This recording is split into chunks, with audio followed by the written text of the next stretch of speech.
Hello, friends, and welcome to the Exam Room with Nurse Alice, the show where we talk about all things health and wellness, and we take a closer look at things going on in the world today. I'm your host, Nurse Alice, and I'm so delighted that you're here with us. I know there's lots of other things we can be doing, but you're here with us, here with blackdoctor.org on Facebook Live. And guys, we have a wonderful show for you guys. And just real quickly before we move forward, I want to say thank you to everyone who's tuned in faithfully every Monday.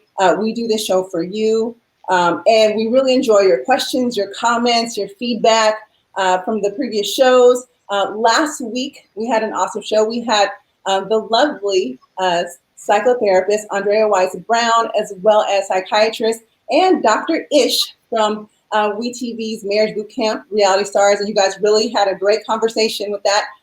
We talked about how to find love during quarantine, and I just wanted to share some of the comments that you guys sent in, because again, this is, although you're watching us on Facebook Live and we're having a conversation, you guys are very much a part of it. We read the comments, questions, we engage with you guys, as you guys saw last week, and I just really wanted to read a few comments real quickly to share with you guys. We had Lisa from Cincinnati, Ohio, who wrote in and said, "Great panel. Thank you for the motivation to leave an unhealthy relationship. Thanks, Andrea, for the hashtags, hashtag abort, hashtag red flags, hashtag moved on." As well, we had Jesse from Miami, Florida, who said, "Loved the panel, loved Dr. Ish's statements. I'm not looking for the many, I'm just looking for the one." And then also we had Zachary from Las Vegas, Nevada, who wrote in and he said, "Come on, bruh." I'm assuming he's talking about to Dr. Ish. He said, "You're telling all the secrets in God code. A man does know when he's falling in love with you by date number 3, hashtag facts." So ladies, Dr. Ish was spilling some truth there. So if you haven't seen that episode, make sure you go back and watch the replay. Again, we do this every Monday, guys. The Exam Room with Nurse Alice, 6 p.m. Pacific, 9 p.m. Eastern Standard Time. And it's really a great show. And again, thank you to blackdoctor.org for allowing us to have this. They've been great. Please make sure to visit their website. Tons of great health and wellness information, diet, exercise tips, you name it, it's there. And what I really enjoy is that they allow me to come visit with you guys every Monday. This is like a family affair, an enlarged conversation, if you will, about a variety of things. And one of the things this evening that we're going to talk about, something that has definitely been on my radar as a healthcare professional. We know that COVID-19 has been running rampant, lots of infections, a lot of people dying, unfortunately, from COVID-19. Our lives have been turned topsy-turvy, and we're adjusting to this new normal, right? We're not able to visit with our friends, go to places we enjoy going to. So many things have changed, and we all want just our normal life back. And I'll say this, some groups have tried to resume some normalcy in our lives today. One of those things being our sports groups. You guys, we're going to get into a conversation talking about what the sport is going on, okay? And this evening, I know, listen, playoffs, NBA playoffs have started officially today. So this is actually a great and timely conversation because we're going to talk about the NBA, what's been going well under the bubble there, talk about Major League Baseball and find out what happened, and get some projections on what's going to be happening in the NFL season and what this means for college sports. So guys, you don't want to go anywhere. Make sure that you start a watch party, share this live with your family and your friends, invite everyone to the table, because we are going to have a great conversation. So I'd like to go ahead and introduce to you this fabulous 18 panel, because while I'm a nurse and I can take care of you, listen, I can do CPR, I can save your life, I can do all those things. I needed to bring the experts, my sports experts and sports physicians to the table to help me round out this conversation. And so you guys, I want you to please welcome to the show. And please wait when I say your name, gentlemen. I'd like to bring to the table Dr. Brad. Dr. Brad is a double board certified sports medicine physician in Dallas, Texas. He currently specializes in helping individuals with joint pain by using regenerative medicine procedures to help them return to their active lifestyle without undergoing surgery. That's amazing. He's also worked with multiple professional teams, including prior service as an assistant team doctor for the NBA Dallas Mavericks. He's also a regular guest on weekly Dallas ESPN radio show, Inside Sports Medicine, where he educates and entertains local listeners on sports medicine-related topics. And Dr. Brad, this ain't new for me and Dr. Brad. Dr. Brad and I have been in several shows and conversations. So it's about, listen, I remember what you said last time, Dr. Brad. We're going to keep the conversation rolling because this is going to get good. Yes. Thanks for having me, Nurse Alice. Appreciate it. Thank you for being here. And then also to the table, we are bringing Darren M. Haynes. He is an award-winning sports director and main sports anchor at WUSA in Washington, D.C. He's also anchored at ESPN. You may have seen him on Sports Center. And his career includes covering so many of the major sports, guys, and major events. He's covered Super Bowl, NBA Finals, Stanley Cup Finals, NASCAR Cup Series, Championship, the World Series, and so much more. So Darren is definitely our expert when it comes to sports, major events, and all of those things. So Darren, we're expecting for you to bring it this evening and keep us honest and true to what's going on in sports today. I most definitely will. And rounding out our conversation, guys, we were talking about the major leaguers here, but what about our future major leaguers, our folks in college, right? We got to make sure we don't leave out the college sports out there because college sports is really, really big, guys. So thank you for coming to the table. We have Willie Simmons, who is a full-time head football coach at Florida A&M. And prior to coming to Florida A&M, he's also been head coach at Prairie View A&M University. He was there as head coach for 3 seasons prior. He's been considered one of the most creative and innovative offensive minds in college football. And he, too, has had a stellar collegial football playing career as he's featured since in Clemson University and the Citadel. So, Coach, welcome to the show.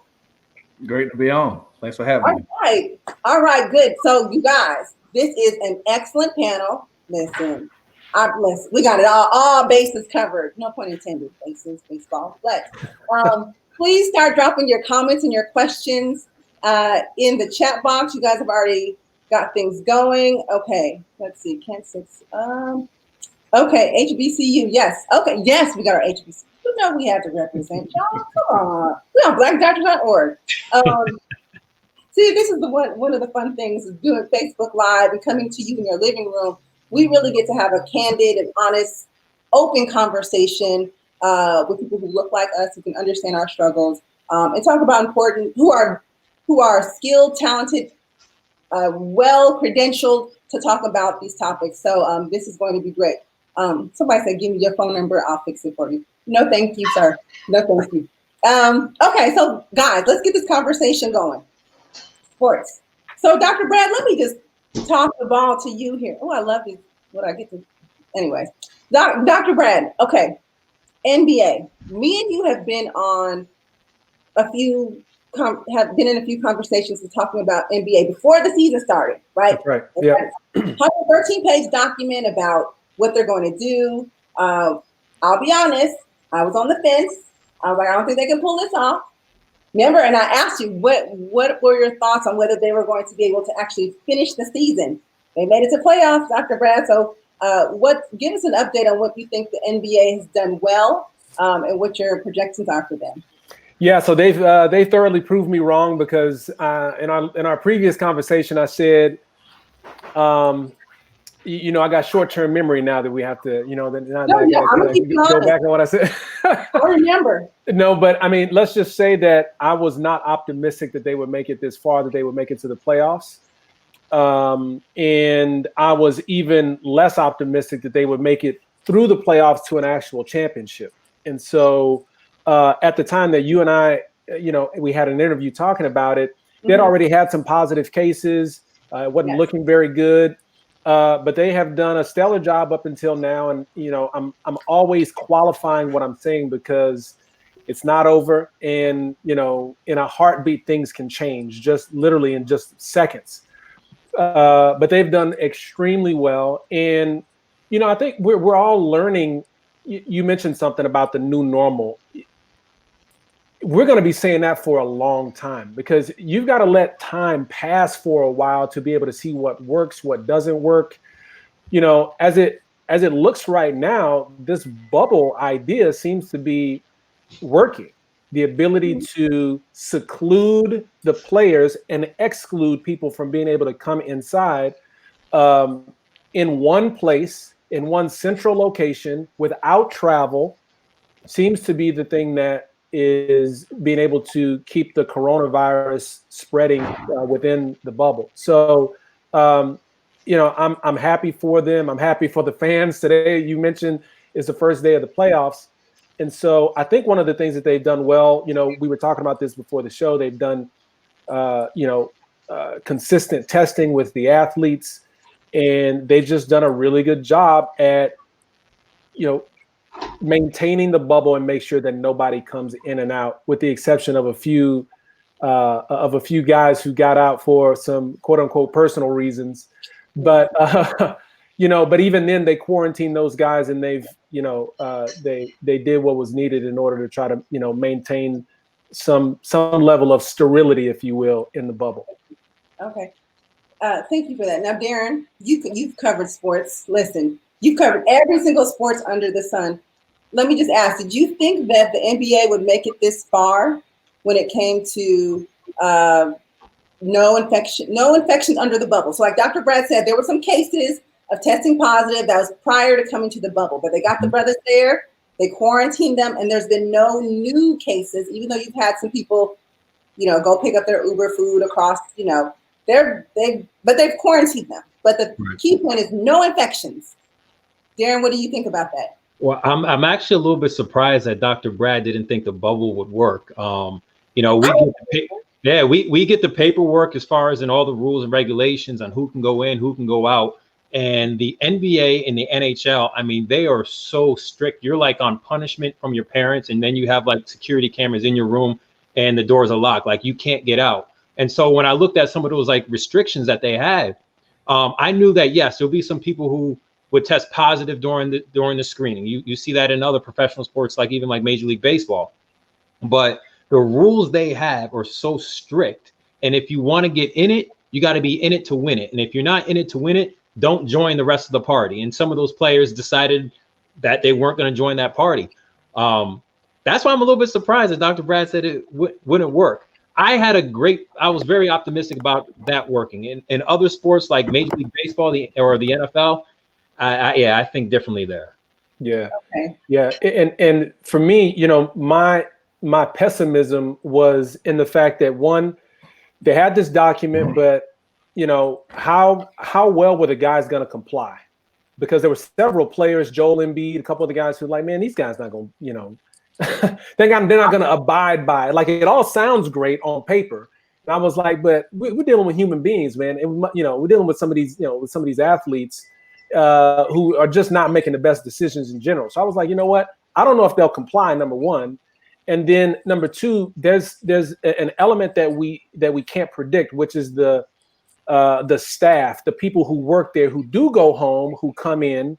And I don't know what the protocol is on them being able to get tested and make sure that they're okay. But if you think about it, I was joking about this with Nurse Alice before we got on our past interview. It's kind of a holy bubble because there's some level of something outside coming in. But it sounds like it's all worked out fine. I'm keeping my fingers crossed so that I can continue to watch the playoffs, and so that ESPN has something more to cover than just, you know, there's no more sports now. So I'm actually happy that they're getting it done. So Coach Simmons, let me just bring in the conversation. And I know you're at FAMU with our college students, our future professional athletes in the making. Watching the NFL, watching the NBA, Major League Baseball, and all these professional organizations from afar. What are your thoughts as a coach? How is this affecting the students? What are you thinking is happening with our college students in this? Yeah, obviously, when the decision was made to suspend fall sports, which many conferences at this point have done, it's something that has really taken a toll on our student athletes. You know, like Dr. Brad said, this whole idea of a new normal is something that we all have to get accustomed to. You know, most of our guys for the greater part of 15, 16 years, every August it's football, you know, from August to December. And now they've been basically told that they can't do that. And many of them will be required to come back to campus, which will even be more problematic because they'll look up and see some teams playing football and some not. And so just the psychological mindset of many of our student athletes is really the main concern now of many coaches across the country. I've talked to many of my peers and colleagues, and that's our number one concern, because if it was a uniform decision that no one will play this fall, that would be one thing. Or if you say, hey, let's try to see what happens like the NBA, like most pro leagues, that's another thing. But to say it's up to the individual conferences to decide who can play and who can't play, that's where I think the NCAA has kind of dropped the ball. And so when you look at it, the progressive states have all said, you know what, we're gonna shut it down. All the conservative states have said, you know what, let's see what happens. We're gonna go full steam ahead. And so here in the South, most states in the South have committed to playing football. Of the 7 state schools in our system, university system, FAMU is the only one that's not playing as of today. The other 6 schools in our university system are all playing football. One, which is right across the street at Florida State. Wow. And so, again, think about the way an 18 to 22-year-old will look at that to say, well, okay, Mom, it's not fair. Why are they playing out? My high school teammate is playing over at Florida State, Central Florida, wherever, and we're not playing. And so it's definitely put us in a compromising position. But, you know, we just have to continue to reiterate that safety is first priority, and we have to try to do what's best for our student athletes. And we just don't see any way to do what the NBA has done. I commend the NBA. They did a phenomenal job. They've always been a progressive league, and social issues and you name it, the NBA is always ahead of the curve, with the NFL, which our guys are trying to play, is always like the last one.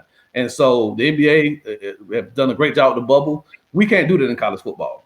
You know, we can't put every student athlete in the country in a bubble and say we're going to play football that way. So I don't see any way possible to play this fall when thousands of students will come back to campuses with no testing protocol, with no isolation, and you're going to ask 18 to 22-year-olds to do what NBA players have done and not go around people. And you've seen already since school has started back, many schools have had a rash of cases.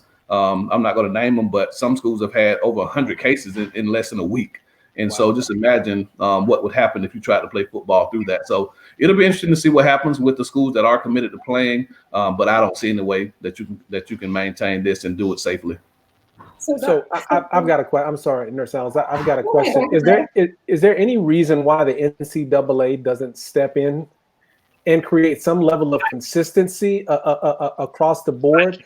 Because what I'm looking at is I feel like the NCAA is almost kind of trying to manage this like the United States and the different states government, right? That's it's kind exactly of what I was going to say. Now look, we're going to have some things, but everybody kind of do it your way. We'll kind of be in the back, making sure it doesn't get too crazy, which nobody knows how to define that, right? But they've just given autonomy to each of the different schools to say, do what you want. Darren, what you raise your hand immediately. Yeah, because Dr. Brad, what it basically kind of boils down to with the NCAA, and they fought through this when they were thinking about the NCAA tournament and all their spring sports, it comes down to the money. There is a lot of money involved in the NCAA. The television deals the NCAA makes from all these different conferences. You think they're mad that the SEC wants to still have football right now? Heck no. That's one of the most powerful conferences, and they're going to make a lot of money off of that. I work for a CBS station. We currently have their games on our air. I don't know how much we're paying them, but I know we're paying them a lot of money. Yeah. So it all comes down to the revenue, the money. Of course, the NCAA doesn't want to step in and cancel things right away unless it gets out of control, like we saw during the NCAA tournament where it was like a snowball effect. Now, all of a sudden, you get some players in the SEC or maybe Florida State, which you're talking about was right across the street. All of a sudden, we start getting these COVID cases in different teams. And then the ACC is like, hold on, let's back off. Let's cancel the season. Then the SEC is like, oh, we have some certain cases on a couple teams. then the NCAA has no other choice to do that. But trust me, they're in their room counting the cash. Like, whoa, we already lost a lot during the NCAA tournament. We cannot lose even more during the football season. It's not like they're short on change anyways. You're talking about billions of dollars. Yeah. Okay. So, Billions, yeah. Billions. So you guys have really already jumped into some of what I wanted to get into. So first off, let me say, Coach Simmons, sorry if I said it incorrectly, you're right. This is sending mixed messages to our young college students. Why does someone get to play and someone doesn't get to play? Darren, you brought in the element of money, right? It's all about the coins. So this is, and Dr. Brad, you said this is almost like what's been going on with our government these days. And you guys are all correct. And I just want to say, kind of to bring it back to, so we've talked about how the NBA has done well, and there's they have this bubble model. We know it's not feasible. And actually, Coach, you answered someone's question. Someone had a question, can college football implement a bubble? So we know that's not feasible financially, right? But it's really all about health and safety. So we got to put that in the forefront. Now, NBA, you've done a great job. But let's look at Major League Baseball. Mm-hmm. So I'm thinking, Darren's shaking his head. Major League Baseball, I feel like they've operated how our government has operated. Just like kind of, do your thing, kind of watch this. They had a protocol, kind of like the NBA did, but there was no bite to it. And they had several teams, spread of infections. Mm-hmm. And we're talking double-digit infections. Yeah, Florida Marlins had, I believe it was like 16 or 17 total. They were a lot for the St. Louis Cardinals. Cardinals had 13. You had the Philadelphia Phillies, Washington Nationals, Juan Soto, Boston Red Sox, and Eduardo Rodriguez. Like, baseball was different from NBA. So if you guys are watching in let's break this down. So the NBA put everybody in a bubble. Okay, we're going to bring y'all out here. We're going to quarantine for 2 weeks at least. Do testing frequently. If you step outside of bounds, you got to get quarantined. Like, they really followed protocol. Major League Baseball had something, but players were going home. They were traveling different places. The Marlins, and listen, I'm not a fact checker per se. Like, this isn't, let me just say, it was reported that the Marlins, that 18 people that got infected was due to a road trip to a local strip bar. The Cardinals, that 13 was associated to a trip to a casino. So these guys are just doing whatever, going wherever. There was no structure in this. So yeah, so here's the deal. Why is Major League Baseball doing it this way, and then the NBA did it this way? Like, did the sports commissioners not all sit down and powwow together? They didn't Yeah, look, when we talked several weeks ago, Nurse Alice, I said one of the problems that was going on with the NBA was that there was never a standard with which there was a certain number of cases that if it was positive, they would have to shut it down. And no one wants to commit to that. No one can commit. No one wants to commit to that. So there's inconsistency in terms of saying when it gets out of hand. You know what I mean? I mean, like, when is it out of hand? The NBA never said if we get 5 cases, if we get 3 cases. Luckily, they haven't hit any cases, so they haven't had to deal with that. But, like, with baseball, first of all, you're dealing with athletes in their 20s who, I remember when I was in my 20s, I thought I was invincible. Like, I'm not trying, like, they're going to live life. They're going to do their thing. They feel invincible. And then you have the idea that we're talking about travel. As soon as you leave your own facility, your own little bubble, if you will, oh, man, I mean, you're out there in the open. So once you start introducing travel to something, there's no way that they can manage it. There's no way that they can manage this or stop the spread. The other problem is now they're missing games. I think the St. Louis Cardinals, they just kind of shut things down for a while. Marlins weren't playing any games, so now there's games being missed. They've already modified the season. I don't know if they make those games up. It's really just going to be based on winning percentage. Double headers and play catch up. Right, like 7-game doubleheader. I mean, 7-inning doubleheaders and stuff like that. Just try to kind of catch up. But look, Darren put it out there already, which is the truth. It's money. It's money. That's why there's inconsistency. And Nurse Alice, I told you I was going to be real. You came on me. You came. What's that? Like what? So let me ask, how much is someone's life worth to these sports clubs? I just gotta know, because if someone gets sick and actually, unfortunately, like we hope this doesn't happen, but they die. Like, is that what it's going to take for people to pull it together? You know how, Nurse Alice, you know how many people have done things in their life because they got paid a certain amount and they didn't worry about the risk because they knew they were going to get a lot of money. It's the same way. Major League Baseball, the NBA, NHL, there's money involved in all of this. And so that's why, for an example, Major League Baseball, they knew what was at stake with COVID-19. That's why they went through that whole collective bargaining agreement, trying to figure out a way, okay, how can we stay safe, but yet we can still make our money as well. And that's the risk that they take. But I will say this, though. Major League Baseball, they had a huge hiccup.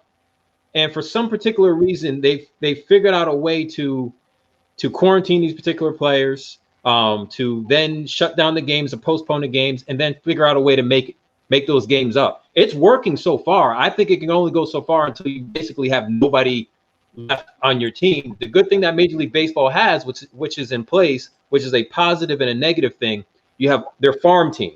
So suppose the Miami Marlins get wiped out, you have their farm team that can come up and they can step up and play. Do you want that? No, but that's the case that the Miami Marlins had to go through. The negative side about it is you can never put Major League Baseball in a bubble. There's just too many players. There are. I mean, interestingly enough, when you think about it, before all of this started, we're thinking which sports has the lowest risk for COVID transmission?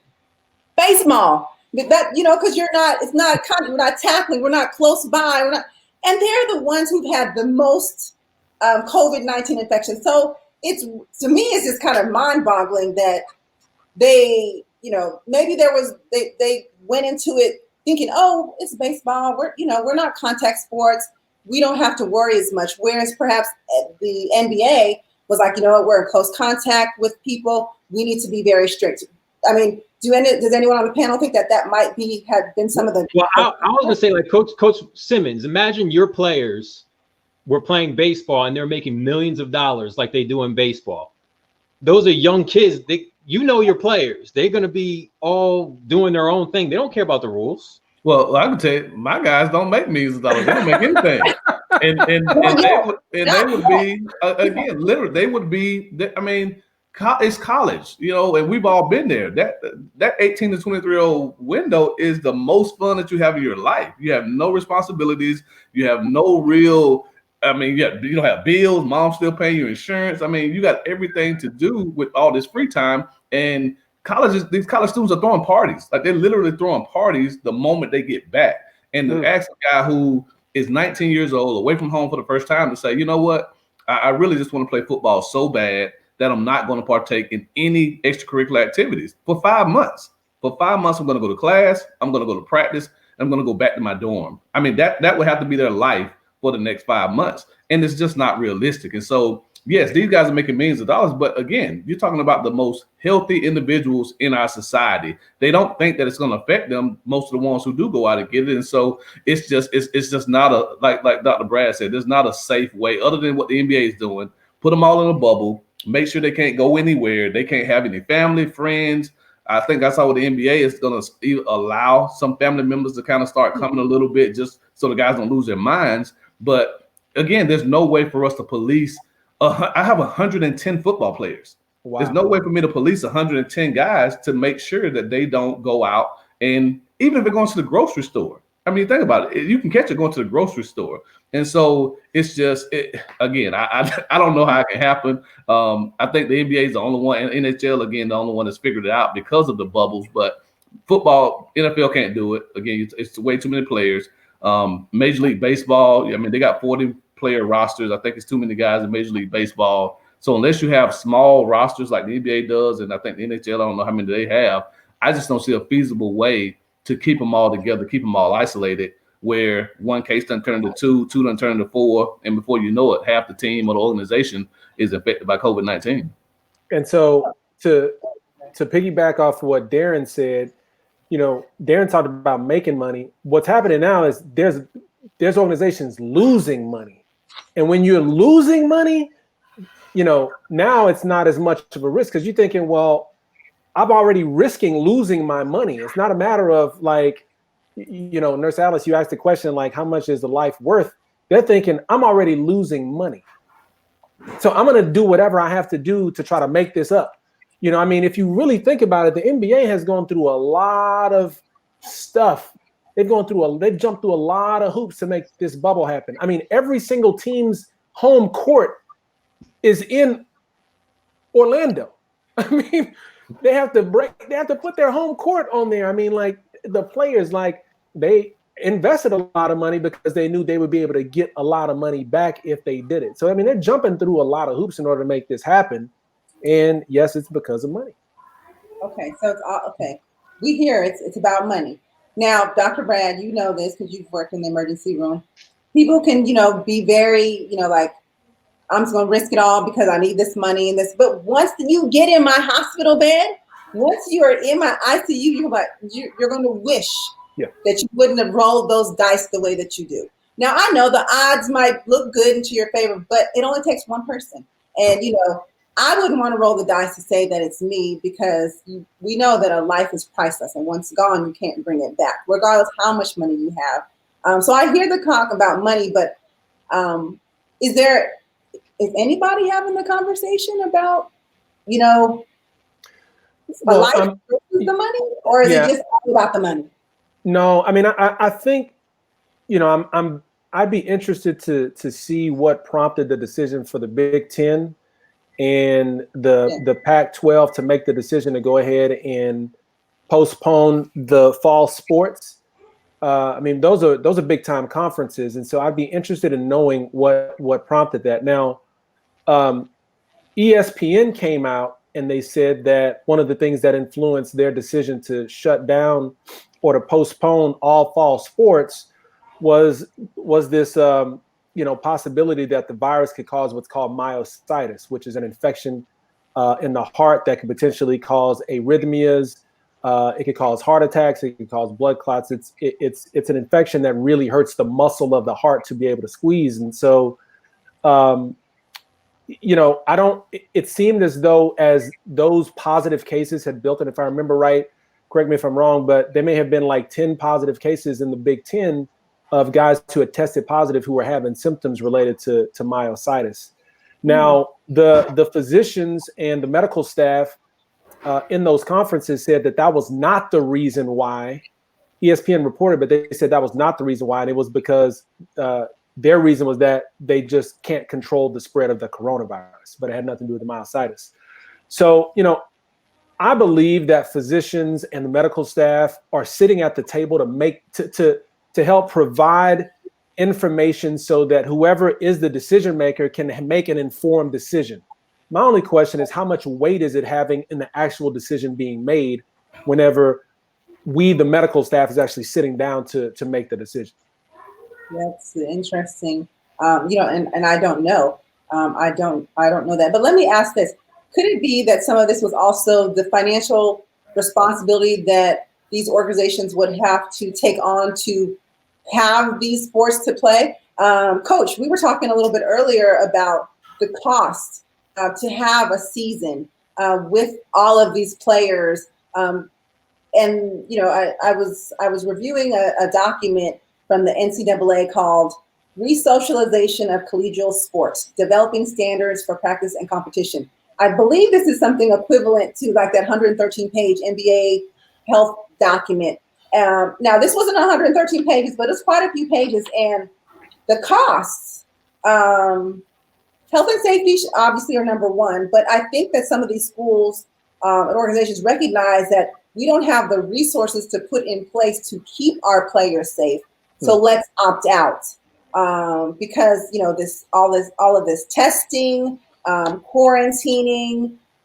If a player were to become infected and symptomatic and need care, that then becomes a financial responsibility of the organization. So I'm not mad at these schools for opting out. I think it's the safest thing to do, but you have a lot of people who are mad about that. Darren, what do you say? So I agree with everything that you're saying. I think we should add the fact that a lot of these schools, these universities, don't want to deal with a lawsuit. And I covered the University of Maryland, and we had a football player, die from heat exhaustion. Yes. And there are reports that or just talk around the town where we just knew they were going to sue the school. And when you go into a football season and you already have out there on the platter, here are the risks. This can happen, and this is real. Everybody in the world knows what's going on. Yet you still want to have games and put your players at risk, these young kids, these young men and women. And then all of a sudden someone dies, like what Dr. Brad was mentioning, some of the side effects of COVID-19. That is a huge lawsuit unless they have those players sign a waiver. And I'm a former college football player. And like Dr. Brad said, I think Coach Simmons said, we're still under our parents' health insurance. My mom is not going to let me play if that's the risk. That's the way. Nothing. My mom's gonna be like, nothing's gonna happen to my baby. So it's not gonna happen. I'm not gonna sign a waiver that's gonna put my life at risk. And if something happens to me, I can't sue this particular school because of all the side effects that happened to me and how my life and family has been damaged. Right. And Darren, just so everyone who's watching knows, I read some of this document, and you cannot have the students sign a waiver for COVID-related illnesses and things like that. So that's off the table. They're using that other waiver, but there's no waiver that will allow you to, COVID's off the table when it comes to that waiver. Yeah. So that's another big thing that I think that, these organizations like, look, this is out of control. We don't know if it's coming or going. Everyone's anticipating a very harsh fall and winter because COVID, flu, and all of these other things. We won't know what's what. And so let's keep everybody safe, and let's be safe and alive to do it again next season is what I'm gathering. Yeah, I like the fact that the Big Ten decided to have the season, and they're going to look to try to have the football season in the spring. It's better than not having a season at all. But people are already talking about, and Dr. Brad would probably know more, that things could get worse in the fall. So why not wait it out and see this vaccine that they're saying that's supposed to come out at the beginning of the year and see if that works. Yes. Now, you guys, okay, so we've talked about NBA, Major League Baseball, college sports. Now I'd like to get some predictions from y'all. Let's bring out our crystal ball here to anticipate what do we think is going to happen for NFL season. Because I will say this, in what I was able to find out there, it looks like most teams are not interested in this bubble phenomenon, and it's very challenging for them to do it. However, the New Orleans Saints, I think, have been doing what they're calling sequestering of players. Anybody have any information on what the NFL is planning to do this fall as far as a season? If they're going to try to emulate what the NBA has done? What do your crystal balls say, guys? Should I go? Go ahead, Darren. Go ahead. Because it's funny, because I have a few people who work for the NFL, and every single time I'll call them up, they're like, "Man, we're just trying to figure out how we can have a season. We're just trying to figure out how to have a season." Yeah. Right? Yeah. Like they don't know exactly what to do. Nobody knows. They have strict rules in place. I was at the Baltimore Ravens practice today. We have to sign certain waivers. We're getting their temperature checked and stuff like that. But then you go out and you see all the players. Nobody has a mask on or anything like that around their teammates. But it's just like Major League Baseball, where all these players are going to go home, and some can go home to their family, their kids, and who knows who their kids have been around, because kids touch stuff and germs spread like wildfire. Or you have some young kids who could be like the Miami Marlins, where they go out to a club one night or something like that. And the difference, like Coach Simmons was mentioning, you have 25 main people on your baseball roster. And then, Coach, what did you say? You had 110 players? I know the NFL starting off with 90. Like, how do you control that? It's just not feasible. Aren't these grown people, though? Aren't these adults? You can't control it. You were just talking about Juan Soto with the Washington Nationals. The dude's only 21 years old. Hey, listen, adult adult status never exempted anybody from making bad decisions. I can tell you that much. Okay. Okay. Well, let me ask this then. So, and Darren or Coach Simmons, you guys might be more savvy to NFL salaries and things like that. So, my understanding is that with the NBA, you could opt out. You wouldn't necessarily be penalized if you had risk factors and couldn't play and those type of things. Is the NFL, a lot of those players get money from endorsements based on performance and all those other things, which they may not be able to live out to their fullest extent if we have some type of modified season. I was reading somewhere that it says that for a proposed 2021 season, that so according to an agreement between the league and the NFL Players Union, that people would get a stipend. So those deemed medically at high risk would receive $350,000 for that reason, while those low risk would just receive $150,000. Now, compared to a normal NFL salary and sitting out and just getting that, I mean, would you be like, no, I'm just going to play? Like, do you think that that's going to be the mentality of some of these players? Like, no, I just want to play because I feel like I can make more money that way and put their health at risk? Well, Darren probably can speak more to the salary side of it, but I will say this. The NFL is one of the few leagues where contracts aren't guaranteed. And so a lot of these guys are on contract years. Like, this is their year to show that they're worthy of another contract. And if they don't play, they don't get that other contract. So, okay, it's $350, it's play, risk getting COVID and have a great season and go sign a $20 million contract, or it's sit out, make $350,000, and now I'm looking for work next year and I don't sign a big contract. So like Darren said, when you're talking about the financial ramifications, and you got to understand one thing about the mindset of an athlete. Okay, when you play football or any sport, but particularly football, because it's one of the most violent sports out there, is there are going to be some long-term effects.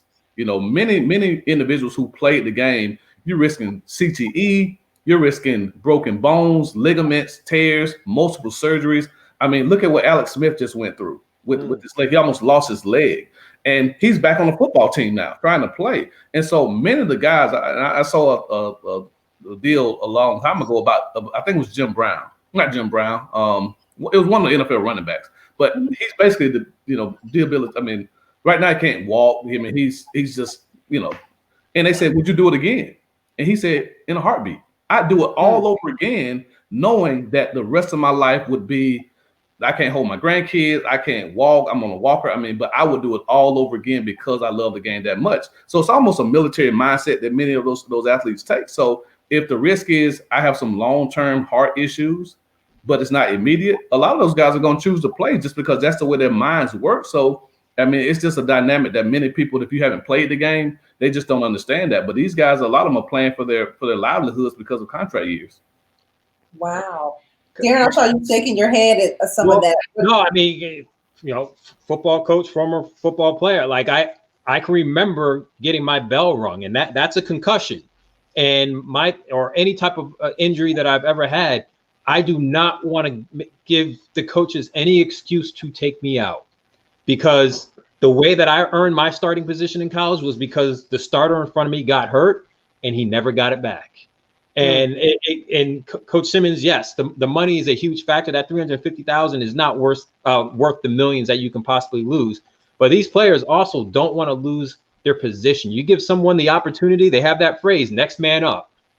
Like, they don't want that next man to step up, and then all of a sudden they're like, whoa, this running back is actually pretty good. He's better than Darren. We're going to have him start now. Next thing you know, you're out of a position, you're off a team, and that $350,000 is now down to like no money because you're out of the league. Wow. Dr. Brad? Everything they're saying is spot on. I mean, let's not forget that. I mean, we're talking about an infection and risk right now when it comes to college athletes and playing, but concussion is still an issue. All these things are still issues that, that the players are at risk of, but, they not only do they want to play, but there are other outside influences that want them to play, even if there is risk, because they have some level of stake in it. Let's just say, whether it's financial or booster, whatever the case may be. And those things are all still on the table. Those things haven't left, the concussion and all that other stuff. So I believe the NFL, quite honestly, I think they're just, I don't think there's a plan. I think they're just kicking the can down the road as long as they can until like there has to be made a decision, Now it's interesting that we're talking about what the NFL could do. A good friend of mine, he and I was just talking, he was like, he felt the best way that they could do a bubble type of thing is have 3 locations that they play at. One would be Dallas, another would be maybe on the East Coast and West Coast, and just have all the teams play at those 3 places and try to bubble it out as much as possible in 3 major locations. And it would just be games throughout the week, every week. That would be the most, well, I'll put it this way. That's been the most reasonable thing that I've heard that could potentially simulate what the NBA is doing of bubbling, limiting travel, and just having guys all at one place. But I don't know what their plan is. I don't think they know what their plan is. They're like, they're just trying to figure out how are we going to have a season this year? Because here's the deal. At what point are you going to pull the season? Realize the NBA stopped the season after 2 or 3 positive tests when it first started. They stopped the whole season after like 2 or 3 positive tests. Now we are learning more about the virus, and so maybe there's a little more of a leash in terms of how much you're willing to tolerate. But one of the things I think about too is, Coach, do you have people on your staff who are older, who may have some risk factors, who aren't players? Let's not forget, like there's other people who are on staff who are going to be at risk as well. Yeah, well, to that point, one of my coaches, got over pneumonia this summer. He's in his mid-50s, diabetic, and so he's at risk. He's high risk.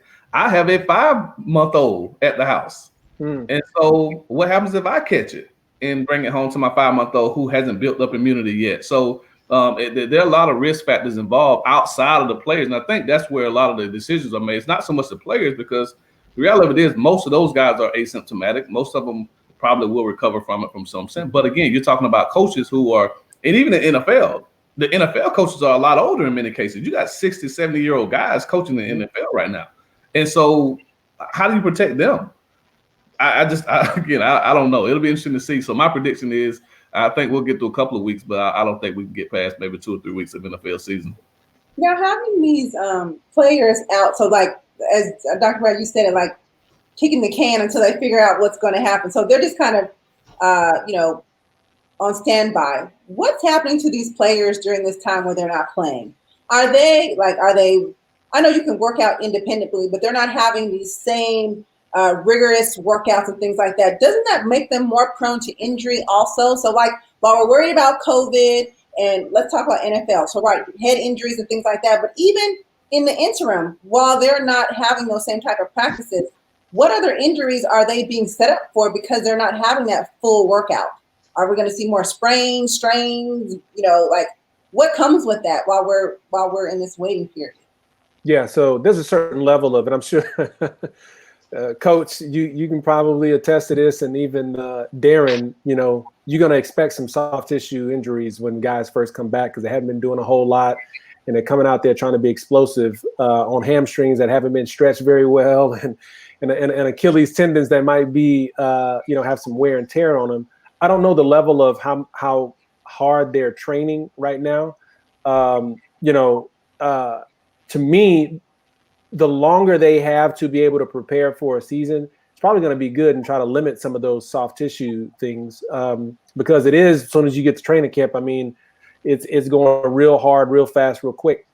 So if it extends it out, it may limit some of that. And I know they've talked about, I believe, limiting, shortening the preseason, so there's not as many games in the preseason. I don't think there's no preseason. Yeah. So there's no preseason. So that I think should help with some of these soft tissue things as well. But the whole question is there going to be a season? Right. We had a question from Sheeran. She wanted to know, how do coaches make sure that their athletes are keeping in shape mentally and physically? So you guys, you've all participated in sports. So with a coach, Darren, Dr. Brad, what are some things that you know that coaches are doing to keep their players in shape? Well, and mentally too. Let's make sure we don't leave the mental part out because all of it's stressful. Yeah, well, and most athletes, especially college age NFL, most guys are going to try to do something, you know, during the downtime. So even if it's not an organized team activity, the vast majority of athletes are going to do some type of workouts. Now, the offensive linemen, defensive linemen, those big guys, they're probably less prone to go out there and you know, they'll sit on the couch a little bit more. But you know, we're all trying to find ways to keep them active. Again, my concern is more so the mental health. And so because you're taking a routine away from guys, these guys are all about routine. You know, they know when they come to the camp in August, it's football, and then when school starts, it's practice, it's class, it's study table, and it's that revolving cycle for 5 months, and they get used to that routine. Now you're taking that routine away from them, so now it's how do you fill that gap? You know, what do you do to make sure that for 20 hours, which during the season, that's how much we get to be with them. Now we don't. And so what do you do with the 19, 20-year-old for 20 hours and give him that much free time? And he doesn't have the one thing that, sad as it may be, most of those guys come to college for, which is to play sports. And if it wasn't for sports, they probably wouldn't be in college at all. And so that's the mental health and wellness of our student athletes, to me, is the part that has been overlooked. Yes, I applaud every conference for making a plan to say we're going to postpone the fall. We're not going to play any fall sports, no fall championships. But to me, you've had basically 4 or 5 months to try to put a plan in place to ensure that these student athletes have some sense of normalcy in the fall. What's their integration plan to get back in school, to work out, to just be around their teammates, just what are we going to do? And that's the question that a lot of my coaching peers have right now. What are we going to do with these guys for the next 4 or 5 months? To keep them from turning to a life of the streets, because it's just reality. Most of these guys come from home situations that aren't very favorable. So we can't send them home. We got to bring them back, but we don't have anything to do with them all week long. And so what keeps them from turning to the streets? What keeps them from turning to substance abuse? To all the things your motivation, your positivity. Yeah, but I mean, I can only do so much, you know. And so again, 110 guys. I like to think, I tell everybody, every coach should have a certified a psychology degree. So I probably should be Dr. Simmons after all the years I've been coaching. But it's a serious issue that I think needs to be addressed, because the mental health of so many of our student athletes right now is in question. And without football this fall, I just feel like a lot of these individuals will turn to things, substance abuse, you know, partying, hanging out, you know, just things that we've gotten them away from because of football. And now that they don't have the sport that they love, how do they fill that gap? Wow, you brought up a good point. I wasn't even going there, but thank you for bringing that up. That's a very important thing to know. And then, Coach, while you still have the floor, I wanted you to address just in case our viewers are wondering, you know, many of these college students, they go to college on scholarships. If there is not a season, if something happens, what happens to the scholarship? Some of us are wondering. Yeah, so the NCAA last week proposed that any student athlete that doesn't get to play at least 50% of their season, and it's not just football, so any sport, if they don't play 50% of their season, that they get a clock extension. And by clock extension, basically you get 5 years when you enroll full time to play 4 years of competition. Well, they're going to extend that 1 more year. So theoretically, if a young man decides that he's not going to play this year because of COVID and the fears, he doesn't lose his scholarship. He doesn't lose a year. He gets another year on the back end. So now, again, that's going to be problematic as well, because that's going to force some schools to make some tough decisions. Do I keep my seniors here and not sign a freshman class? Or do I usher these guys out and bring the next crop of guys in? So again, there are a lot of I see a lot of issues with that. Darren, go ahead. Yeah, because this is actually something that I've been wondering about, and I've talked to some of my other college teammates. Like, I would hate to be in this position. And I mean, Coach, like, if you have a senior that decides that they don't want to leave and they're going to now get another year of eligibility, you've already like offered these high school kids who maybe said, okay, I verbally commit. You can't back out on the commitment, right? So are they going to add more scholarships to these college teams? Or are you going to have to break the news to a player like, hey, I know you committed here. We offered you a scholarship, but now we got to take it back? Which, by the way, that scholarship is funded by football. That is not happening. Right. So it's twofold. So right now the NCAA hasn't said anything. Again, they're kind of sitting back, letting this thing play out. But if they come in and say, okay, for 1 year, we're going to allow teams to sign over 85 scholarships. Most FBS scholarship football teams have 85 scholarships. So most of those teams will be able to say, okay, we'll sign up to 90, 95, however many the NCAA allows. Low resource institutions like FAMU, we can't afford to fund 10 more scholarships. So we have a decision to make. Do we, again, let the seniors go ahead and exhaust eligibility and bring in the next crop of rattlers, or do we allow those seniors to play their last season out and not sign a class so that when those seniors do leave and add to the junior class, who's already huge, so you have a huge senior class leaving and no freshmen to replace them. So there are a whole lot of logistical things that we have to figure out over the next couple of months if we're going to continue to play football the way we've accustomed to doing it for the last 100 years. Nurse Alice, it is bad. I mean, think about some of the top NFL prospects that now have to wait into the spring, and there's a draft coming up at the end of the spring. Like, they're not going to play. Yeah, they're not going to play. What about high school? And they're going to be, and they have to look at other guys in other conferences play while this is happening. Even high school, like here in the district in Washington D.C., like there's no fall sports. They're going to try to have it in the spring. Like you're going to have this top athlete that's going to say, "Hey, I'm not going to play because I already know I have a full ride to go play at Alabama, and I don't want to get hurt." But then there's so many players. Their junior year was okay. But then they prove that they are D1 talent their senior year. And now all of a sudden, like, that's kind of at stake. And the one thing to consider, not to change the topic totally, the NCAA has not shifted the recruiting calendar. So they moved football to the spring for most conferences and most teams, but the recruiting calendar is still the same. So we'll have they're going to have to, though. They're going to have to move the calendar before I actually play my senior year.